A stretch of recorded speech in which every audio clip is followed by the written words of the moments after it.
Hi everyone, I am Sania और आज मेरा आप सबसे एक सिंपल सा क्वेश्चन है। क्या एक डाइवोर्स वुमेन अपने हस्बैंड से मेंटेनेंस मांग सकती है, चाहे उनका रिलीजन कोई भी हो? आपको क्या लगता है? कमेंट सेक्शन में बताएं। तो एक ऐसे ही केस ने 1985 में इंडिया में बहुत ही बड़ा कॉन्स्टिट्यूशनल डिबेट स्टार्ट कर दिया था। उस केस का नाम था शाहबानो केस। तो आज हम इसी केस के बारे में जानेंगे और हम इसमें जानेंगे कि शाहबानो कौन थी, कंट्रोवर्सी क्यों हुई, सुप्रीम कोर्ट का डिसीजन क्या था और आज भी ये केस इतना इम्पॉर्टेंट क्यों है। और ये वीडियो सिर्फ एजुकेशनल पर्पस से बनाई गई है और इसमें हम सिर्फ कॉन्स्टिट्यूशनल और लीगल एस्पेक्ट्स के बारे में ही बात करेंगे। So let's begin. तो और फर्स्ट थिंग इज, शाहबानो कौन थी? शाहबानो बेगम मध्य प्रदेश इंदौर की रहने वाली थी। वो एक सिंपल फैमिली से बिलोंग करती थी।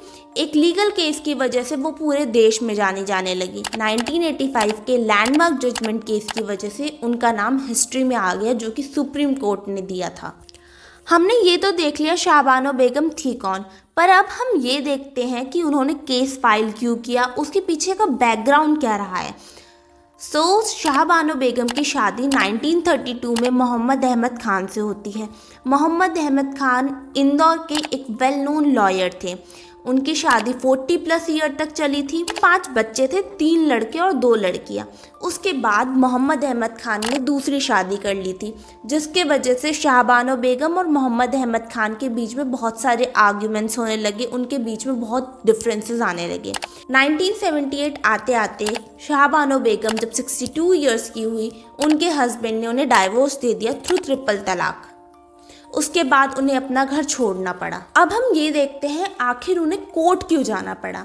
तो 1978 में जब शाहबानो बेगम को उनके हस्बैंड ने तलाक दे दिया था, तो उनके पास कोई भी प्रॉपर सोर्स नहीं था जिसके थ्रू वो अपना घर चला सके या अपने बच्चों को पाल सके। उसके बाद उन्होंने सोचा कि मैं कोर्ट में जाती हूँ और एक केस फाइल करती हूँ अगेंस्ट हर हस्बैंड। वो कोर्ट में गई, उन्होंने सेक्शन 125 CRPC के अंडर केस फाइल किया अपने हस्बैंड के अगेंस्ट में। अब हम ये देखते हैं सेक्शन 125 CRPC है क्या। तो सेक्शन 125 CRPC एक सेक्युलर लॉ है जो हर सिटीजन्स पर सेम अप्लाई होता है। उसमें लिखा है कि अगर कोई भी वुमेन अपना खर्च खुद नहीं चला सकती तो हस्बैंड उन्हें मेंटेनेंस देंगे। अब हम मेन लीगल इशू देखते हैं। तो क्वेश्चन ये उठता है, क्या एक मुस्लिम डाइवोर्स वुमेन को मेंटेनेंस मिलेगा उसके हस्बैंड के थ्रू, या फिर इस पे मुस्लिम पर्सनल लॉ ही अप्लाई होगा? फिर ये केस जाता है 1985 में सुप्रीम कोर्ट ऑफ इंडिया के पास। सुप्रीम कोर्ट ऑफ इंडिया ने शाहबानो के फेवर में जजमेंट दिया। उन्होंने कहा कि सेक्शन 125 CRPC सब पर अप्लाई होता है। अगर एक वुमेन अपना खर्च खुद नहीं उठा सकती तो उनके हस्बैंड को उन्हें मेंटेनेंस देना पड़ेगा। इसमें रिलीजन कोई बैरियर नहीं है। कोर्ट ने आर्टिकल 44 का भी मेंशन किया, जो यूनिफॉर्म सिविल कोड के बारे में है। मतलब ये बाद में चल के सबके लिए सेम हो सकता है। अब हम बात करते हैं कि कंट्रोवर्सी क्यों स्टार्ट हुई। तो जजमेंट आने के बाद पूरे देश में कंट्रोवर्सी स्टार्ट हो गई, डिबेट स्टार्ट हो गया। कुछ मुस्लिम ऑर्गेनाइजेशन ने कहा कि ये मुस्लिम पर्सनल लॉ के अगेंस्ट में है, ये उसमें इंटरफेरेंस डाल रहा है। पर कुछ लोगों ने कहा नहीं, ये वुमेन राइट के लिए एक बहुत ही बड़ा स्टेप है, बहुत अच्छा स्टेप माना गया इसे। ये इशू लीगल से ज़्यादा पॉलिटिकल और सोशल डिबेट में बदल गया। उस टाइम इंडिया के प्राइम मिनिस्टर थे mister Rajiv Gandhi. Public pressure और बहुत ही डिस्कशन के बाद गवर्नमेंट ने एक नया फैसला लिया। उन्होंने कहा हम एक न्यू लॉ लाएंगे।